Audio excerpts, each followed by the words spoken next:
These, yes, there she is in the Classics. Then go to Ross Boulding out of Australia. He's there on that number 50. Bit of an attrition rate with the older bikes and the old girl. Oh, what a start there. Off that second row. Wow, the 42. And fine up there, Charlie Palmer, the man from Melbourne, on the Harley Davidson FL and quote Knucklehead 1200. The spinning wheels of Sydney supported machine in 1937. Harley Davidson. Wow, did he get off the line or what? Looking like an idea as to why he had qualified so poorly, no idea, but I'll tell you what, the ability to get off the line was fast.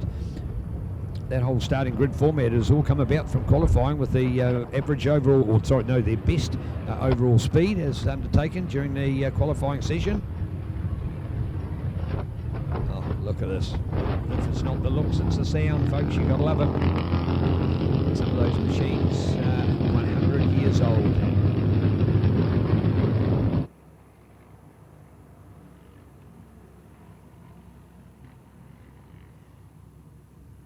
I think the Aussies would find it unbelievable to think that here's a hill climb as authentic as Bluff Hill Climb.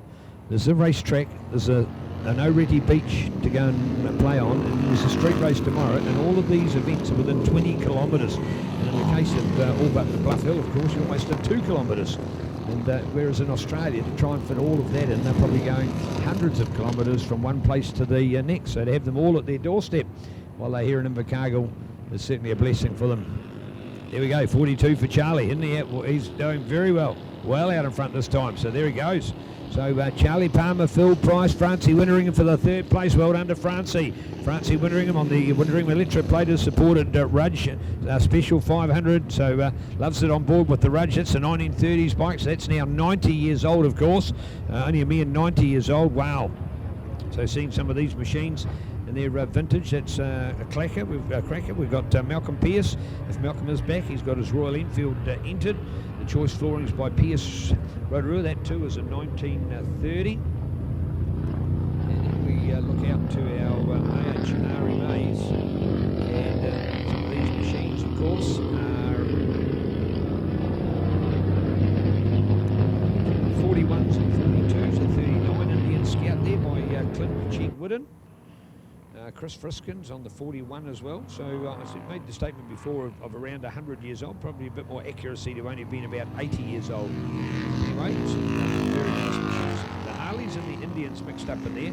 We noticed at the beach the fact that the Harleys were with the right-hand throttle and the Indians were left-hand throttle. And trying to operate a throttle with your left hand is just completely out of context. It certainly would want to be the only bike that you rode to keep used to it. In other words, if you went on a conventional bike with the throttle on the right, it'd be in all sorts of problems. All right, 42 to go with Charlie. Good work out there. Then go to Phil Price, looking out for Francie. There she goes. Good work, Francie, the 63, her famous number, 63, and Francie Winteringham there. And the young Invercargill lady on the Rudge 500. Well, the fantastic Wilson family, of course, have been Rudge legends here in Invercargill for many, many years. And Francie is an offshoot from learning so much from Reese. Somebody that you could almost call for her a bit of a mentor, it would be fair to say. So well done to Francie and the racing that she's done over the years, and good to see her coming back home for this great event and being able to come out here on her own Rudge 500. Very few women that would do classic racing in New Zealand, let alone around the world. So great result for her to be in third place in this one. Of course, Reese Wilson's son Michael was with us 3 years ago for the inaugural year of the Gixxer Cup. But Michael probably finding himself a little bit out of sorts with those smaller bikes. We go number 7 for John Warmold on his 1941 Indian Scout 750. Here we are back to Charlie, Phil, and should then be Francie. Francie a little way back. There's not too much between those two.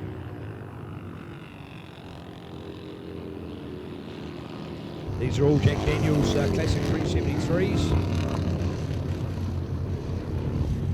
Well, the first three are all in the classic lineup. Then we actually go back to Ross Boulding, Ralph Feely and Hamish Allen. They're all AHRMA, the first two being Australians. And, of course, Hamish himself, although being in the Australian class, is actually an Invercargill man. So well done there to Hamish, eligible for that class. So too for Frisk Iskin, Eddie Garner on his AussieBikeTours.com.au machine with Mick Cheek-Widden, along with Peter Berthasell. Peter then adding to that lineup. Another man out of Melbourne on the BEC Yarrawonga, sponsored Indian Scout. We've got Paddy Snowden there, Malcolm Pearce in the group. So Malcolm is back on his older bike, the Royal Enfield, so he is there, showing up as dropping to 12th place.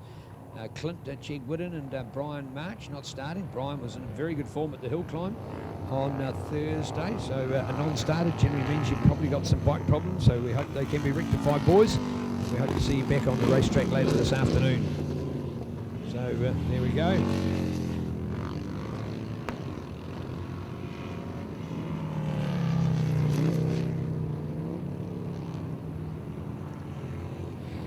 Best timer here at the moment, 1:23. To think we were 1:00, we were cracking that, almost cracking that magic 1 minute mark here at Teretonga, and these old classics doing it at 1:23. So there you go, effectively, what is 40% slower.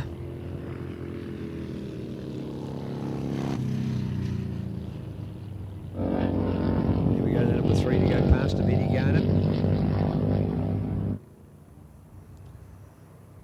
Unsure as to actually what racing Eddie did prior to him going away to Australia. Certainly get the idea that he had been involved in motorcycle riding, but actually as to whether he was a racer and here at Teretonga, I'm not sure, but he's certainly come back.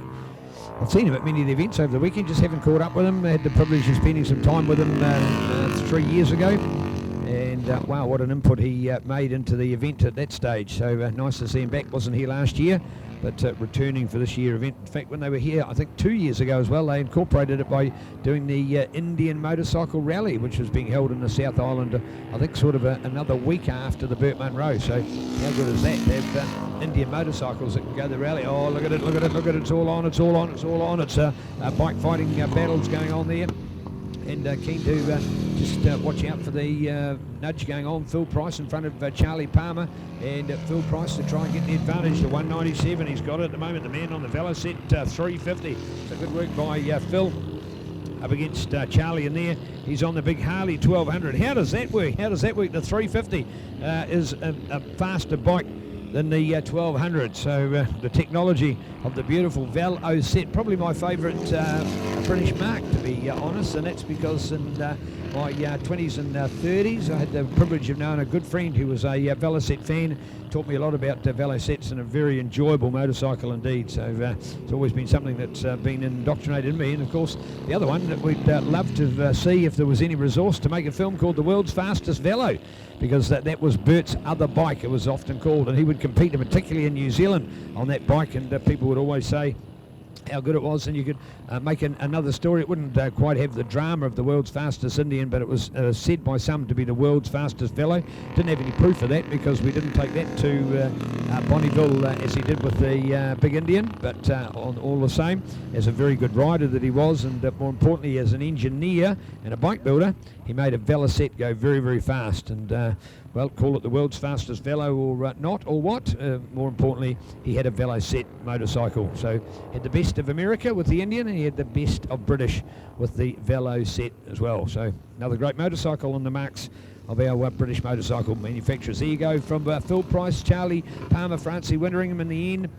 And they are all pre-63 Gerda Forks to our AHRMA group, and the acknowledgement of the first 3 in that group, and it starts actually from 4th place, so sits there nicely. Ross Boulding, Hamish Allen, who's from Invercargill, and Ralph Feely on the 750 bike there. He's out of Melbourne as well, and it's a 750 courtesy of Ross Boulding. So well done, Ralph. So there you have it in our lineup, folks. That is round number 1. So we've gone right through all of our classes, 16 classes in all, but we've fitted those into 8 different races. So taking a break, we'll be back with you. E. Hayes, where people come first, and our E. Hayes and Son Teretonga sprint races right here at the beautiful Teretonga.